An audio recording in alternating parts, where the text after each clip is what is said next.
Bismillahirrahmanirrahim. Assalamualaikum warahmatullahi wabarakatuh. Alhamdulillah wassalatu wassalamu ala Rasulillah wa ala alihi wa sahbihi wa mawalah wa la hawla wa la quwata illa billahi wa ba'du. Baik, kita lanjutkan kajian tafsir. Kita ulang dari surah At-Tariq. Ma'asyiral muslimin yang dimuliakan Allah Subhanahu wa taala. Malam ini kita akan mengkaji kembali surat yang pernah tersisa pada minggu-minggu yang lalu, tapi nggak apa-apa kita ulangi. Dan kita masuk pada surah At-Tariq ini. Baik, ma'asyiral muslimin yang dimuliakan Allah Azza wa Jalla, sebagai faedah dari surah At-Tariq ini ditinjau dari usul tafsir dulu. Kita tahu bahwa Al-Quranul Karim yang sering kita baca itu berjumlah 30 juz dan memiliki 114 surat. Yang jadi khilaf adalah jumlah daripada ayat Al-Quran. Tentu sebab khilafnya karena beda pandangan para qurra, pakar-pakar Quran, baik dari pakar Quran penduduk Mekah, penduduk Madinah, Kufah, Basrah dan Syam, sehingga menjadi polemik berapa jumlah ayat dalam Al-Quran itu. Ada yang mengatakan 6.217 ayat, ada yang mengatakan 6.214 ayat, ada yang mengatakan 6.210 ayat, ada yang mengatakan 6.232 ayat, ada juga yang mengatakan 6.236 ayat. Adapun jumlah huruf secara keseluruhan di dalam Al-Quran,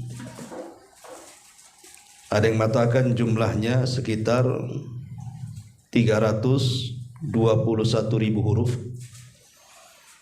dan ada juga yang mengatakan 32.315 huruf gitu ya. Kurang hafal lah, kurang lebih segitulah. Yang ingin saya katakan adalah, kalau kita membahas tentang surat dalam Al-Quran secara keseluruhan,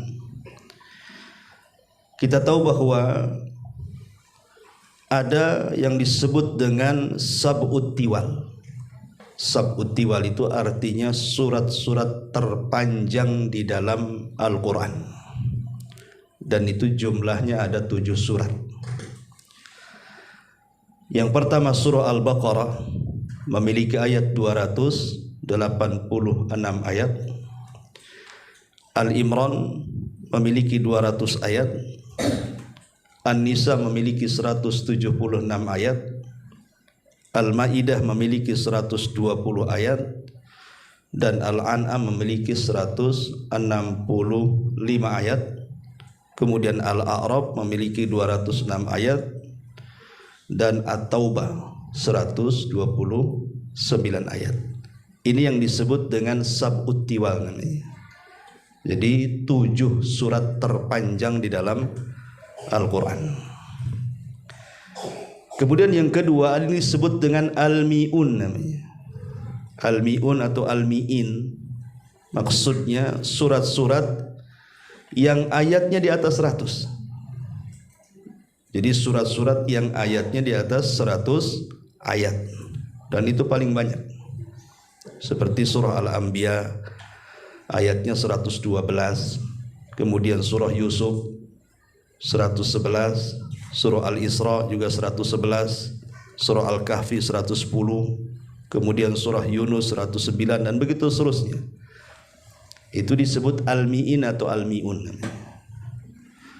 Kemudian yang ketiga disebut Al-Mathani. Al-Mathani ini surat-surat yang di bawah 100 ayatnya itu. Pokoknya surat-surat yang ayatnya di bawah 100 disebut Al-Mathani. Dan ini yang paling banyak ya dalam Quran ya. Ada yang mengatakan di sana ada surah Al-Hijr 99 ayat, kemudian Maryam 98 ayat, kemudian Al-Waqi'ah 96 ayat, An-Naml 93 ayat, kemudian Zuhruf juga 89 ayat, dan begitu seterusnya. Pokoknya paling banyak nih Al-Mathani. Ya. Lah, ada yang mengatakan disebut Mathani ini karena ada pengulangan kisah. Jadi kisah-kisah itu yang dijelaskan di ayat-ayat panjang itu terulang dalam ayat-ayat Al-Mathani. Lah yang terakhir yang kita bahas di sini adalah yang berkenaan dengan surah Tariq. Ini adalah yang keempat yang disebut dengan Mufassal namanya. Lah Mufassal ini ayat-ayat yang paling pendek. Kenapa? Karena saking pendeknya selalu ketemu basmalah dia. Tapi kalau surah Al-Baqarah itu kan lama ketemu basmalahnya kan. Ya. Ataupun surat-surat yang pertengahan Al-Anbiya dan seterusnya itu kan lama ketemu basmalahnya. Tapi Mufassal ini sedikit-sedikit basmalah, sedikit-sedikit basmalah karena cepat, masalahnya ayatnya pendek. Ya, itu disebut Mufassal. Lah Mufassal sendiri terbagi menjadi 3. Ada yang disebut dengan At-Tiwal. Ya, dia pendek tapi agak panjang. Dan itu dimulai dari surah Al-Hujurat sampai Al-Buruj. Kemudian yang kedua Al-Mufassal Al-Awsat. Dia pendek pertengahan. Inilah dari surah At-Tariq yang kita akan bahas ini. Dari surah At-Tariq sampai surah Al-Bayyinah. Kemudian surat yang paling pendek lagi, Mufassal yang paling pendek itu dimulai dari surah Al-Zalzalah sampai An-Nas. Ya. Nah, yang kita bahas ini surah At-Tengahan. Dimulai daripada surah At-Tariq dan diakhiri dengan surah Lam Yakunil Ladzina Kafaru atau surah Al-Bayyinah. Tapi ini diantara faedah usul Quran. Kita masuk pada ayatnya. A'udzubillahi minasyaitonir rajim. Bismillahirrahmanirrahim. Was-samai wat-tariq. Demi langit dan yang datang pada malam hari. Wa ma adraka mat-tariq. Dan tahukah kamu apakah yang datang pada malam hari itu? An-najmu as-saqib, yaitu bintang yang bersinar tajam. In kullu nafsin lama, bisa dibaca lama tanpa tasdid, bisa dibaca lamma pakai tasdid. Ada 2 qiraah di sini. In kullu nafsin lama 'alaiha hafid atau in kullu nafsin lamma 'alaiha hafid. Maka hendaklah manusia setiap jiwa itu, in kullu nafsin, setiap jiwa itu lamma 'alaiha hafid, pasti ada penjaganya. Falyanzuril insanu mimma khuliq, maka hendaklah manusia memperhatikan dari apa yang diciptakan. Khuliqa mimma indafiq yakhruju min bainis sulbi wat taraib. Dia diciptakan dari air mani yang terpancar yang keluar di antara tulang sulbi dan tulang dada. Taib, sampai di sini dulu. Ma'asyiral muslimin yang dimuliakan Allah Subhanahu wa taala. Sebelum saya menjelaskan sedikit tafsir daripada surah At-Tariq ini, kita akan menjelaskan asbab nuzulnya dulu. Sebagian ulama tafsir mengatakan asbab nuzul dari surah At-Tariq ini, jadi ketika Nabi SAW sedang duduk-duduk bersama pamannya Abu Talib, duduk-duduk di luar di malam hari yang kebetulan ketika itu cuaca lagi bagus dan bintang lagi bertebaran di atas langit. Tiba-tiba kemudian dikejutkan dengan satu bintang yang cahayanya itu sangat tajam sekali. Maka Abu Talib pun kemudian terperanjat, kok ada bintang cahayanya sangat tajam sekali, seolah-olah dekat dengan bumi. Maka kemudian Nabi SAW terdiam sampai akhirnya datang Jibril menurunkan surah At-Tariq ini. Dan Allah berfirman was-samai wat-tariq. Itu diantara sebab turun surah At-Tariq ini. Adapun tentang keutamaannya,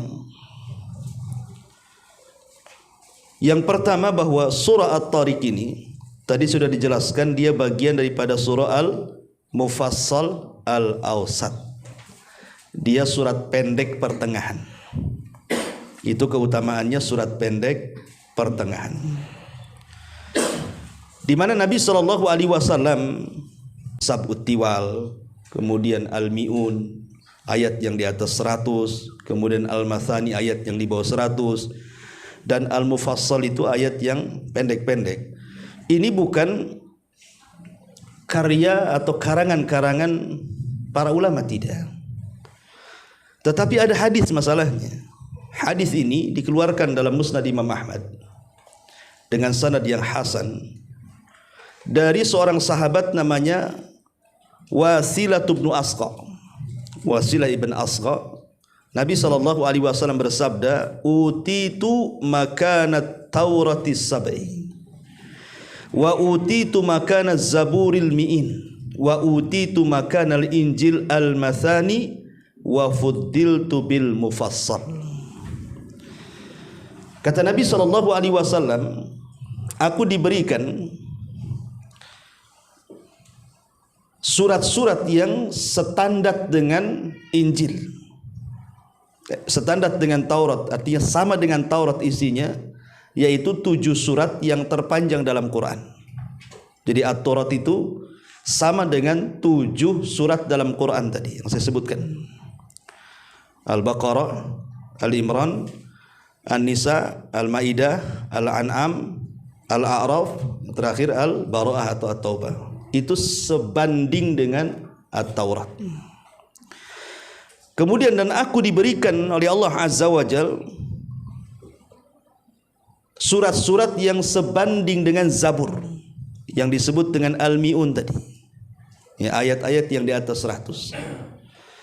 Karena ayat-ayat yang di atas 100 itu isinya tidak ada hukum-hukum, isinya hanya nasihat-nasihat saja, ya. Kemudian kata Nabi SAW, dan aku juga diberikan surat-surat yang sebanding dengan Injil yang disebut dengan Al-Mathani.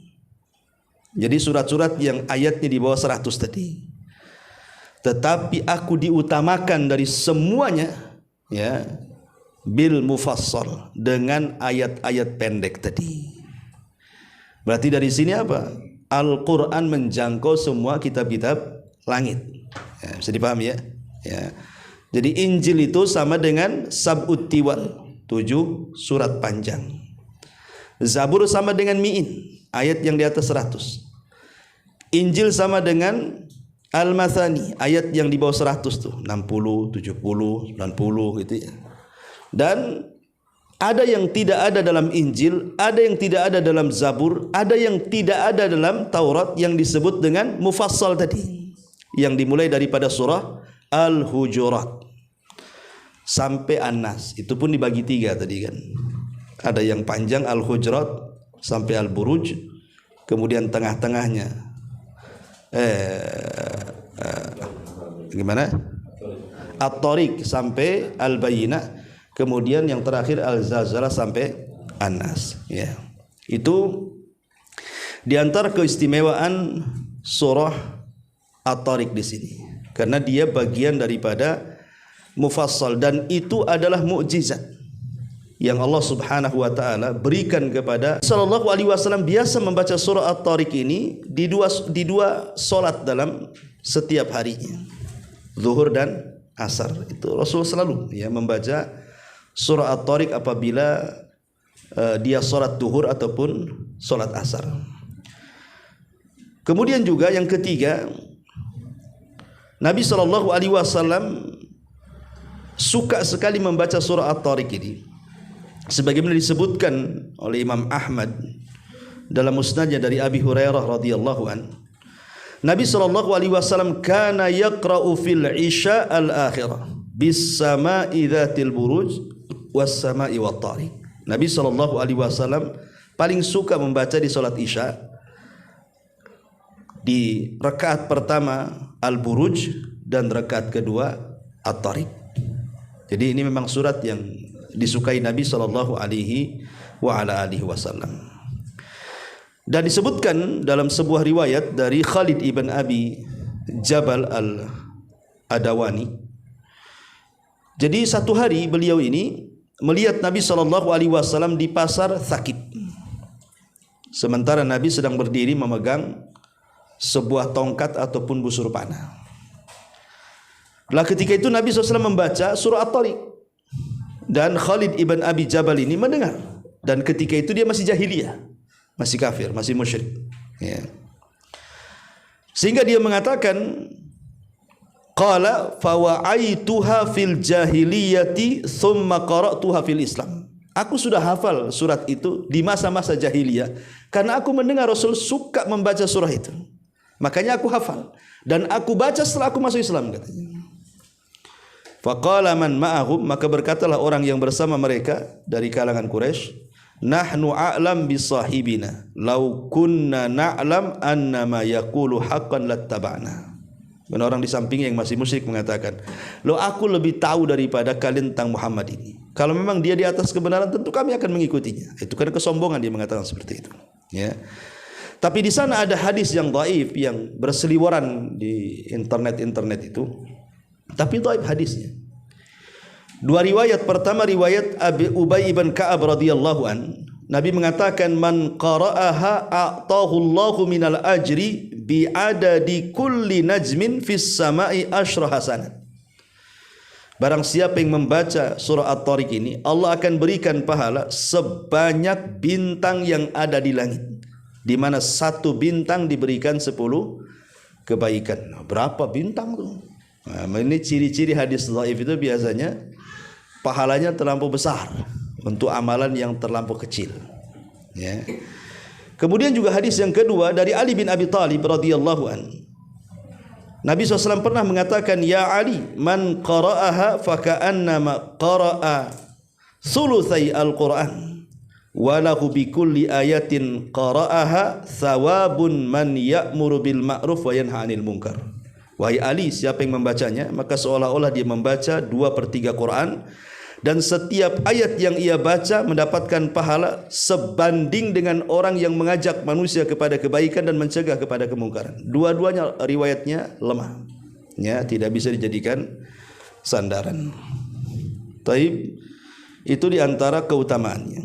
Adapun surah At-Tariq sendiri, kalau lihat tartib daripada mushaf Al-Quran, ya, maka kita tahu bahwa dia memiliki 17 ayat, kemudian masuk pada 86 dalam tartib Quran, dan 61 kalimat serta 254 huruf. Baik, ya. Di sini Allah Subhanahu wa taala mengatakan was-sama'i wat-tariq, demi langit dan demi yang datang pada malam hari. Sering saya ulang-ulang biar antum tidak lupa bahwa kaidah antum baca surah pendek dalam juz amma itu, maka akan banyak sumpah-sumpah di situ.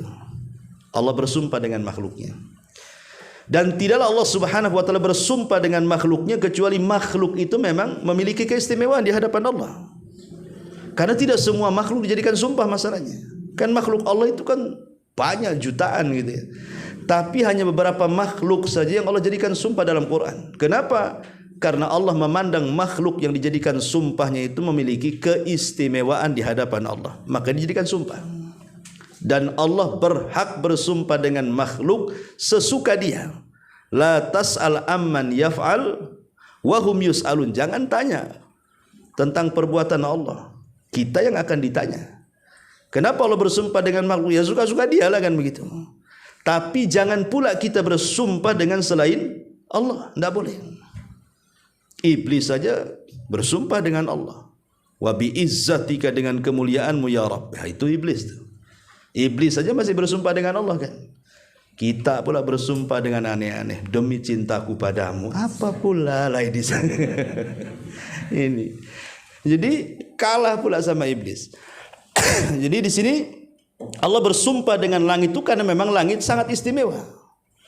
Kenapa langit sangat istimewa? Karena satu-satunya di antara tanda kuasa Allah yang bisa dilihat dengan kasat mata itu langit. Kita tinggal nengok ke atas saja nampak langit. Dan langit ini kan bangunan. Macam mana dia bisa ngambang tanpa tiang? Sementara langit itu isinya ada bulan, ada bintang, ada galaksi, ada matahari, macam-macam lah di langit itu. Semua terapung. Siapa yang mengapungkannya? Siapa yang mengambangkannya? Mana tiangnya? Kenapa kok bisa seperti itu? Kalau bukan kuasa Allah, kuasa siapa? Artinya bahwa langit itu sebenarnya kalau kita menatap ke atas, harusnya makin tebalah keimanan atas kuasa Allah Subhanahu wa taala di alam semesta ini, bahwa Allah itu ala kulli syai'in qadir, atas segala sesuatu maha mampu. Was samai wat tariq. Kalimat at-tariq yang datang di malam hari. Kalimat at-tariq itu diambil dari kalimat at-tarku. Tarku itu artinya mengetuk. Ya, jadi kalau antum mengetuk pintu disebut tarkul bab. Jadi kalau saya gini kan, disebut at-tarku namanya, mengetuk. Ya. Jadi ketika Allah Subhanahu wa taala mengaitkan langit dengan at-tariq ini, dan tariq secara bahasa at-tarku mengetuk, menunjukkan bahwa langit itu punya pintu. Jadi langit itu ada pintu masuk, ada pintu keluar.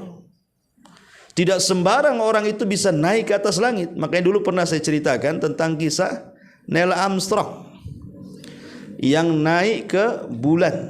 Pertanyaannya, bulan itu di bawah langit atau di atas langit? Kalau bulan di bawah langit, boleh. Mungkinlah Neil Armstrong sampai ke bulan.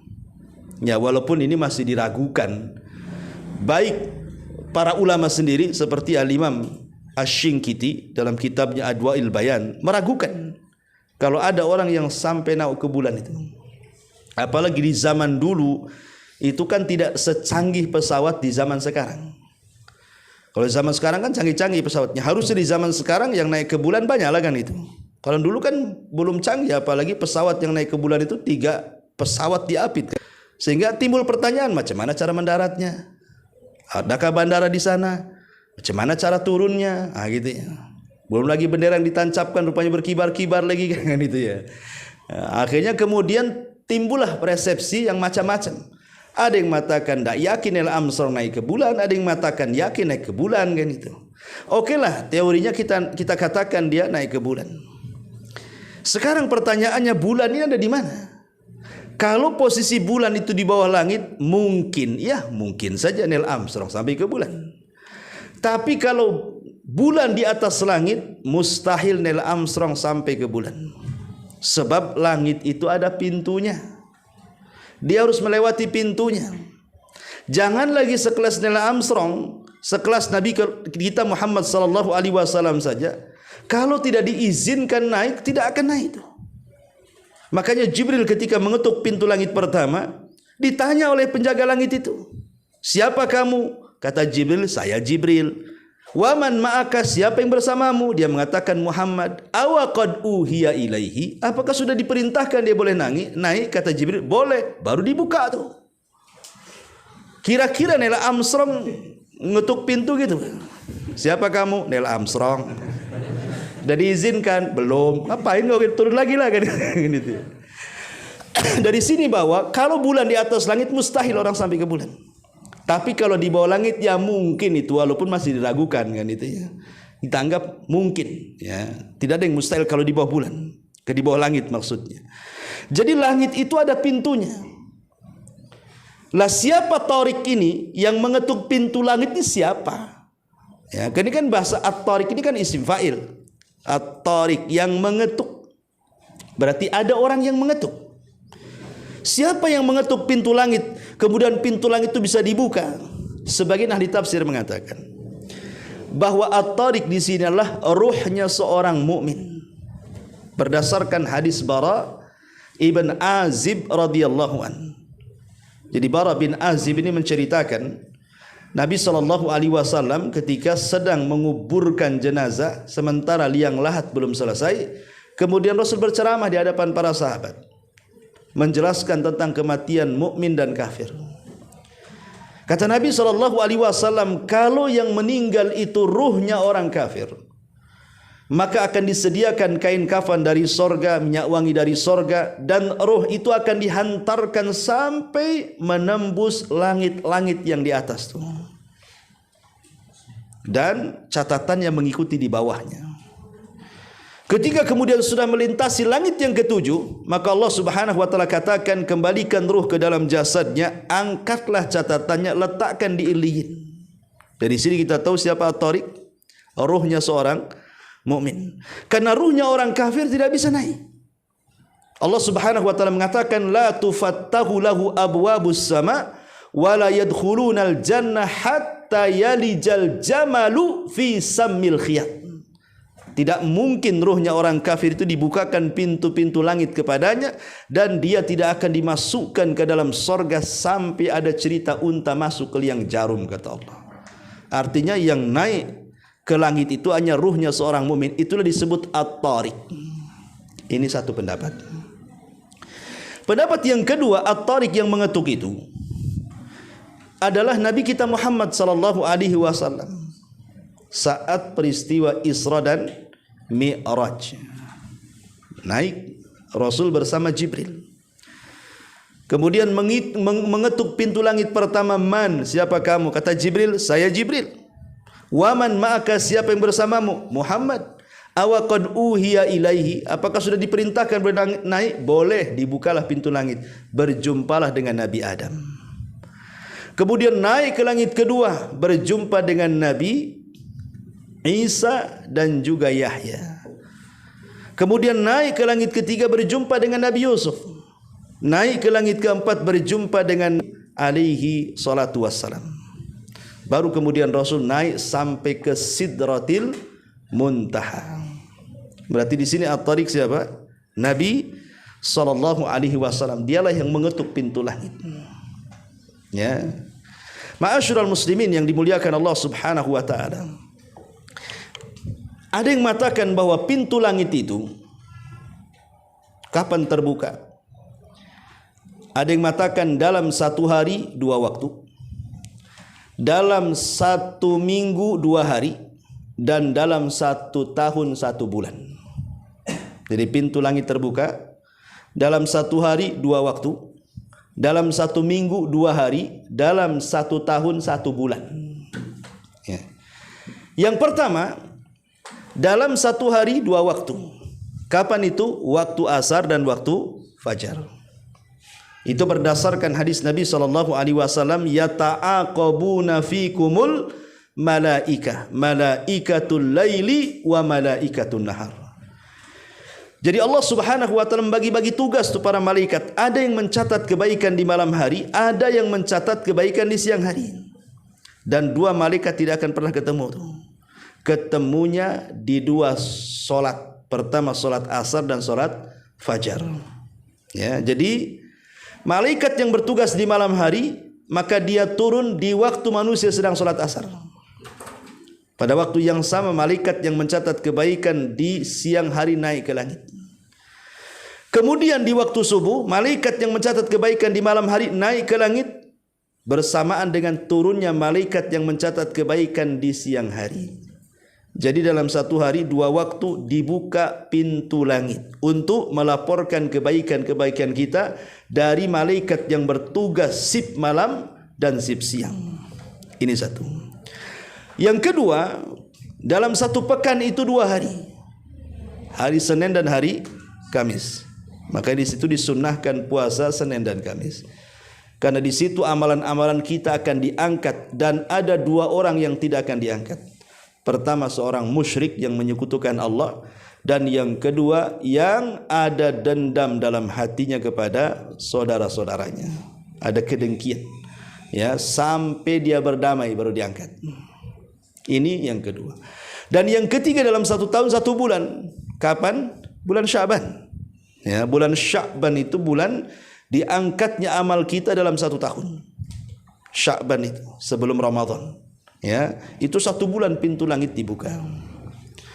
Ma'asyiral muslimin yang dimuliakan Allah Azza wa Jalla. Lalu amalan apa saja? Selain daripada at-tariq tadi, ruh seorang mukmin yang naik, dibukakan pintu sorga, dibukakan pintu langit, kemudian juga Nabi SAW saat peristiwa Isra dan Mi'raj, maka para ulama membahas tentang ada beberapa amalan yang menjadikan pintu langit itu terbuka. Pertama, amalan yang pertama adalah dari ucapan.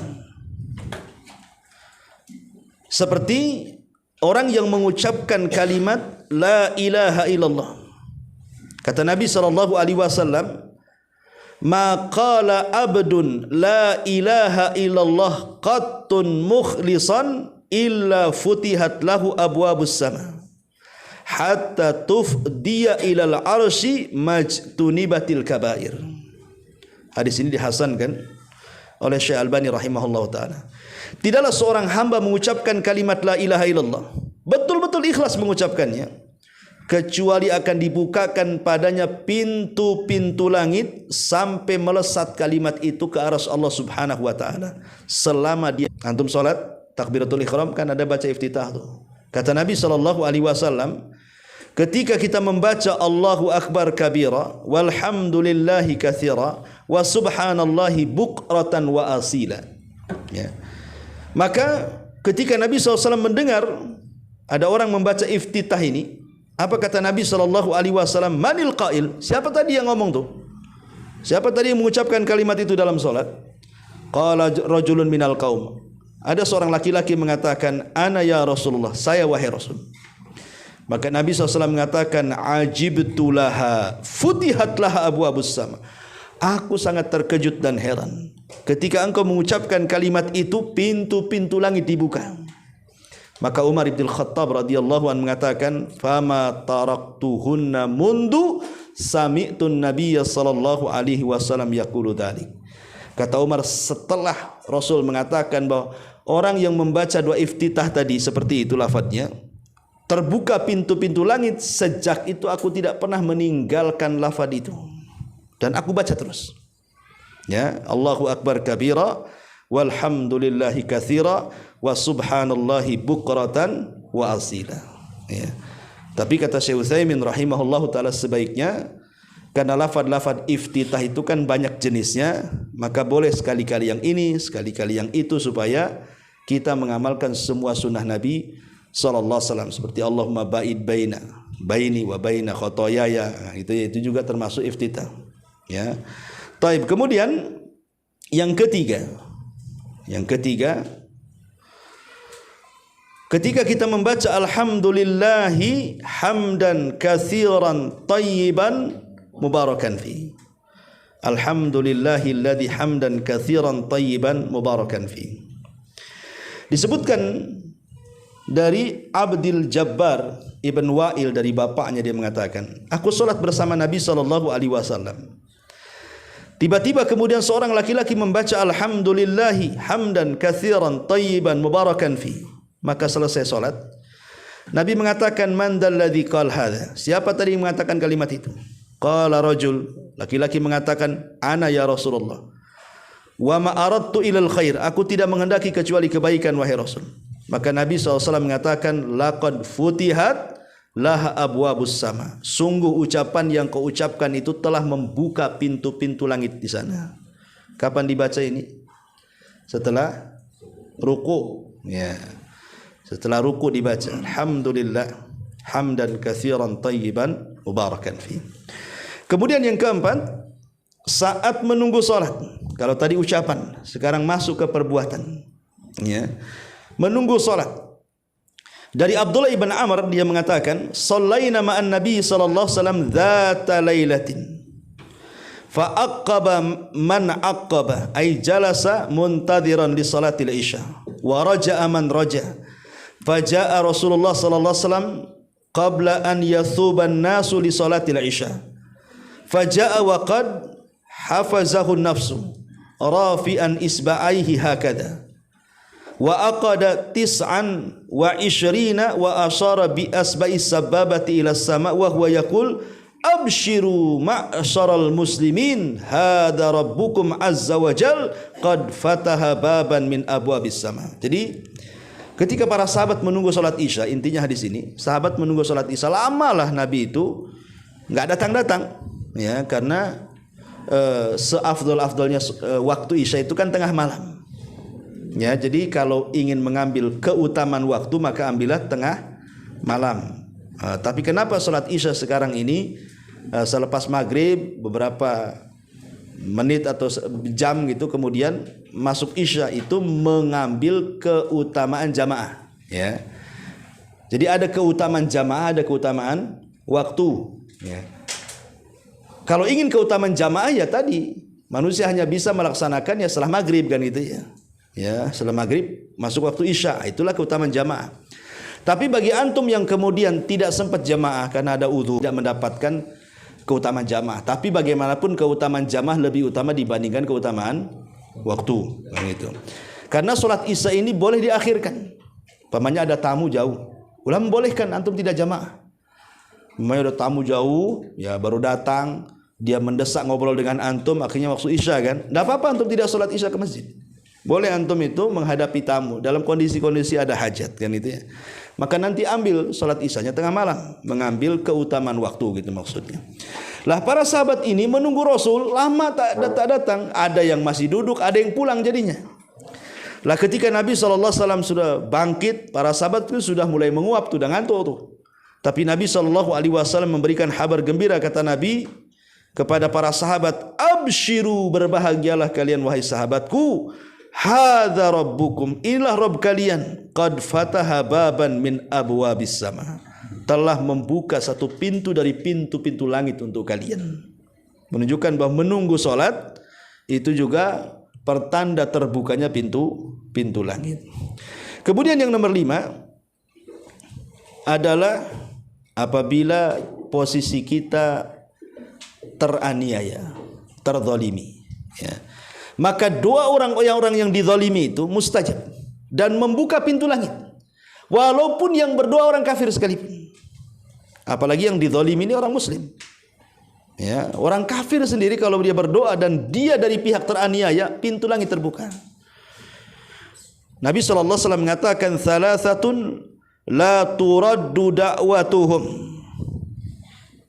Tiga kelompok yang tidak mungkin ditolak doa mereka, as-saim hatta yuftir, orang yang berpuasa sampai dia batal ya iftar maghrib, wal imamul adil, dan imam yang adil, wa da'watul madlum, dan doa orang yang dizalimi, kata Rasulullah, yarfa'uhallahu fawqal ghamam, maka doa orang yang dizalimi akan Allah angkat sampai ke atas awan. Wa yaftahu laha abwabas sama, dan akan membuka pintu-pintu langit.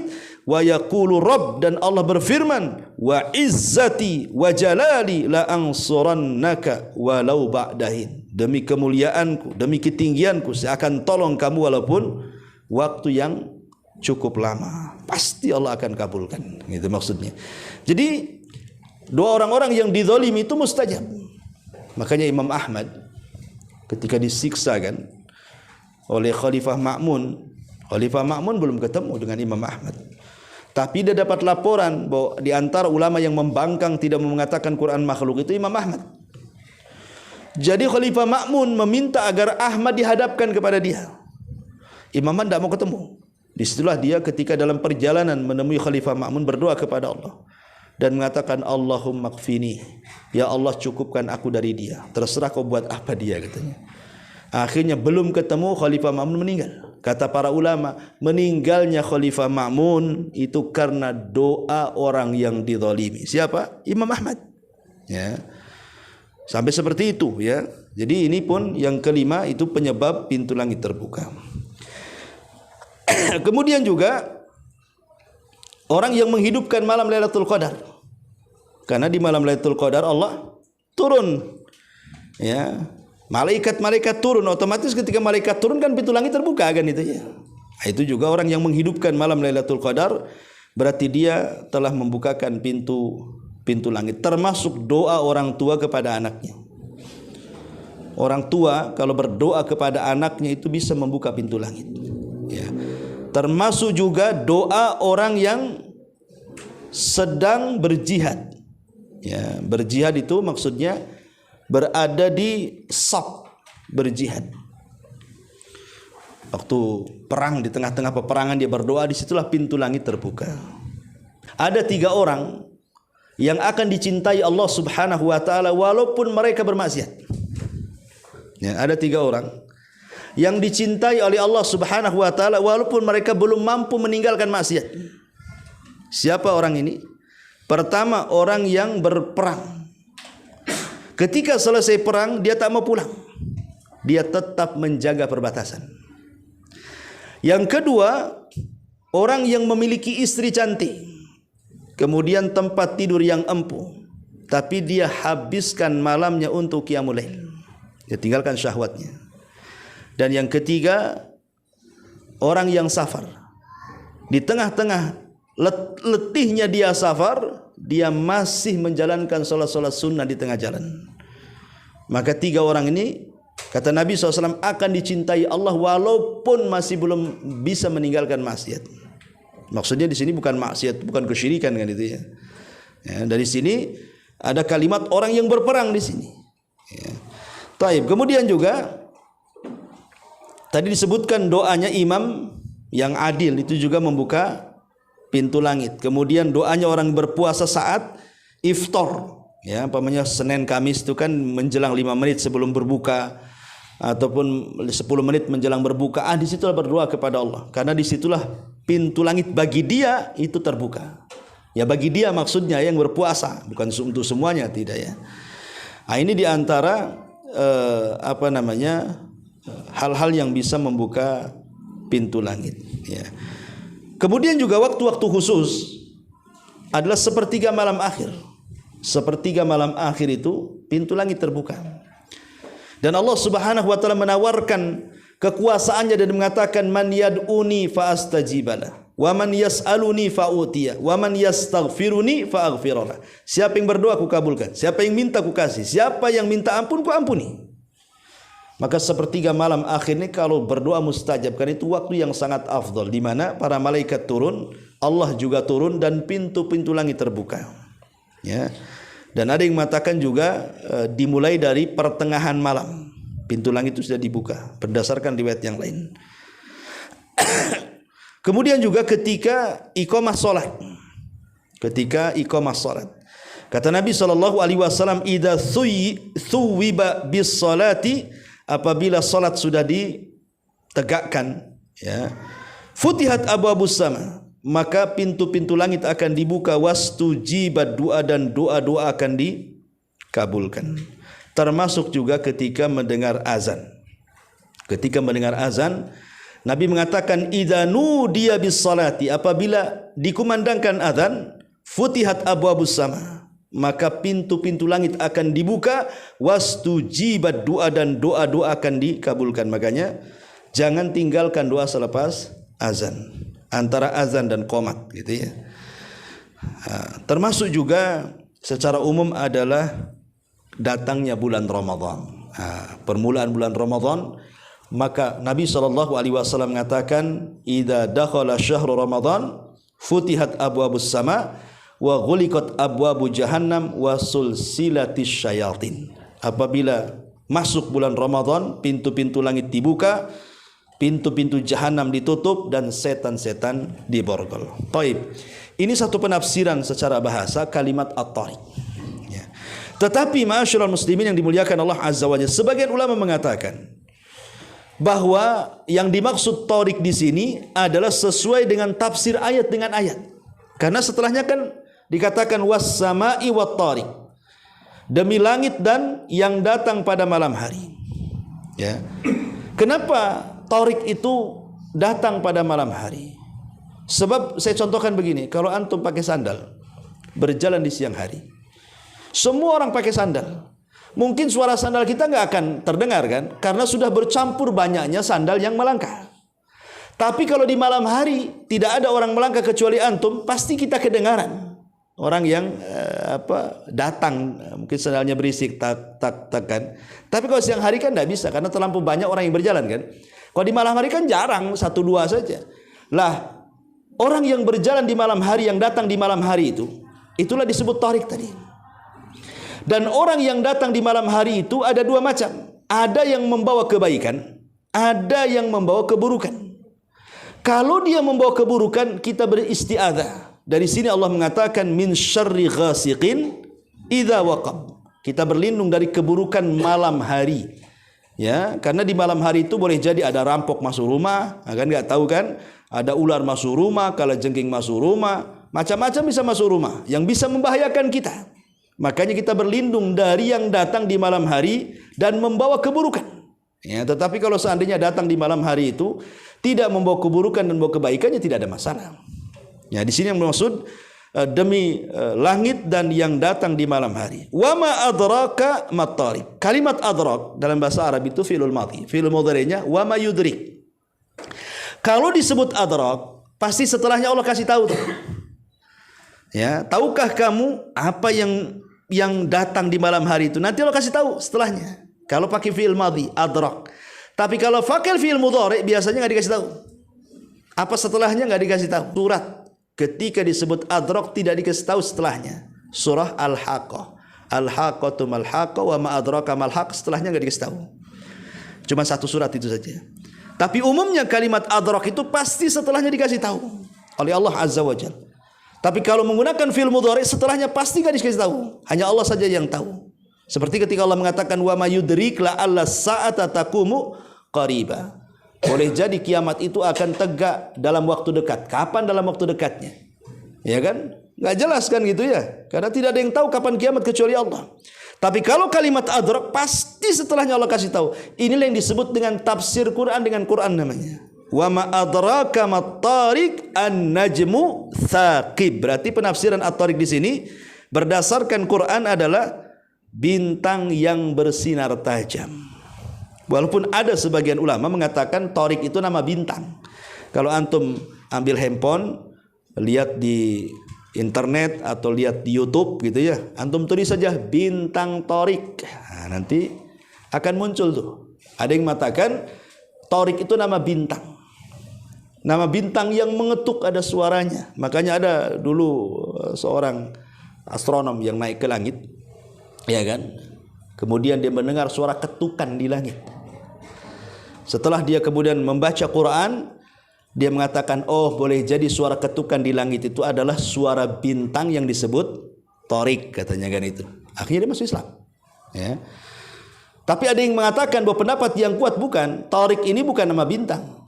Tapi tariq itu adalah semua bintang yang ada di langit yang memancar dengan tajam disebut tariq. Itu maksudnya. Itu pendapat yang kuat wallahu alam, karena di sini Allah mengatakan an-najmu tsaqib, bintang yang tajam.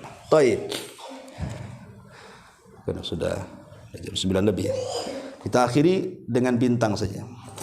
Bintang ini ma'asyiral muslimin yang dimuliakan Allah Azza wa Jalla memiliki 3 fungsi kan. Pertama, sudah saya jelaskan bintang itu penghias langit. Kalau langit bertabur bintang itu indah. Langit tanpa bintang mengerikan. Hujan nih, hujan. Gitu ya biasanya orang kan. Tapi kalau ada bintang, oh rasanya luar biasa indahnya langit. Makanya terkadang kita lihat di putkot gitu kan, banyak lampu-lampu hari ini itu, ya kan.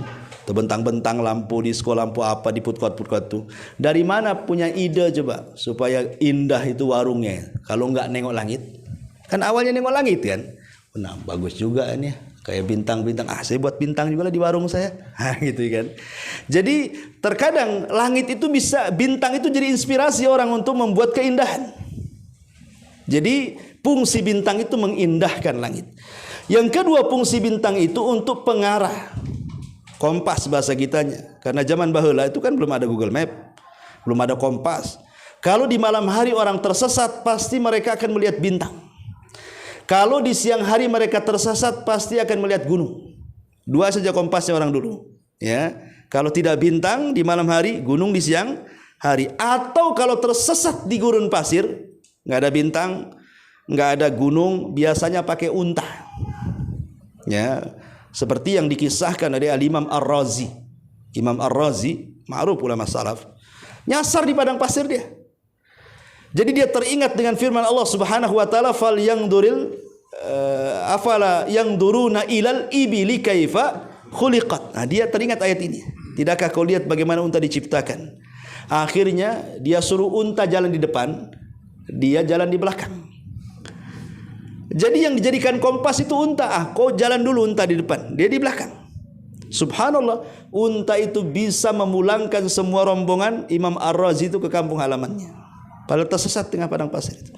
Dan itulah diantara kehebatan unta. Ya, unta itu walaupun satu kali jalan dia tahu hafal untuk pulang. Padahal kita tahu bahwa padang pasir itu kalau kita nginjak nanti tertimbun lagi kan dengan angin. Nggak ada bekasnya. Kalau kita di jalan raya enak, arah ke Batu Besar, arah ke Batu Aji, arah ke Batam Center, nampaklah di sini. Di padang pasir mana ada kayak gitu. Arah ke sana, arah ke sini. Walaupun kita garis pun nanti ketumbuh lagi. Tapi itulah hebatnya unta. Ya, hebatnya unta, dia tahu loh, walaupun satu kali dia lewat, tahu pula dia jalan pulang itu.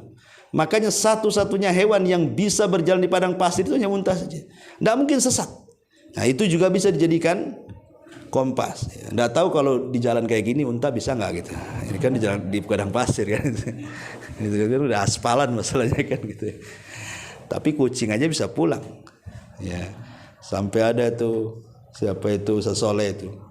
Jadi pamannya buang kucing ke Pasar Indo tuh, balik ke Jabal Uhud. Tahu dia jalan pulangnya, padahal ngelewati lampu merah lagi. Pandai dia nyebrang tuh kucing tuh. Subhanallah. Kemudian yang ketiga, untuk melempar setan. Itulah diantara fungsi bintang. Wallahu alam. Sudah malam lah, sampai di sini saja. Subhanallah bihamdika, asyhadu an la ilaha illa anta, astaghfiruka wa atubu ilaik.